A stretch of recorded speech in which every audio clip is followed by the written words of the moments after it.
til den din fæle ægte og gamle heks. Og noget skal du vel have. Kan jeg tænke mig til? Nej, ikke en eneste sten.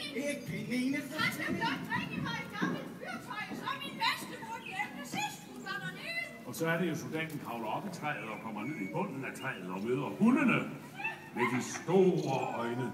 For eksempel hunden her, med øjne så store som tekopper.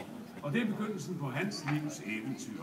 Og Andersen sagde altid, husk på, livet selv er dog det dejligste eventyr. Nu stod jeg og spekulerede på, har du nogensinde set en rigtig heks før i dag? Har du så ikke stor lyst til at komme op og se på dagscenen? Det vil du godt. Så kom du bare. Så hvis det nu lykkes for dig at gå op og give en hånd og sige goddag, så skal du bare høre, hvor meget alle de andre, de kan klappe af dig. Men forsigtigt, for det er jo ikke hver dag, man møder en gammel heks. På landevejen! Sådan. Det var flot klaret. Tak skal du have. Ude på landet lå der en gammel herregård, i den både en gammel herremand. Han havde 2 sønner, der var så vigtige, at det halve kunne være nok. De ville fri til kongens datter, og det tog de, for de havde forkundskaber, og de er nyttige. Og kongedatteren, hun er her. Jeg får kongedatteren.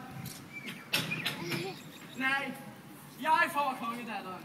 Jeg kan uden ad det latinske leksikon og bøservis både forfra og bagfra. Nej, jeg får kongedatteren, for jeg kan studere seler. Jeg er gået fint over. Fingernail.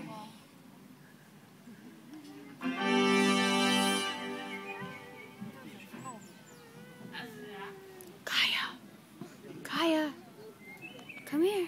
Du er ikke væk!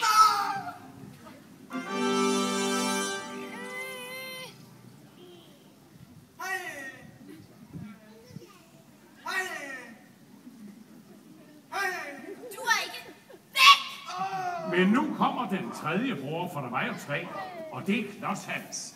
The third brother is Simple Simon. Tøbbel Hans Star. Der kommer Robert Jørgens.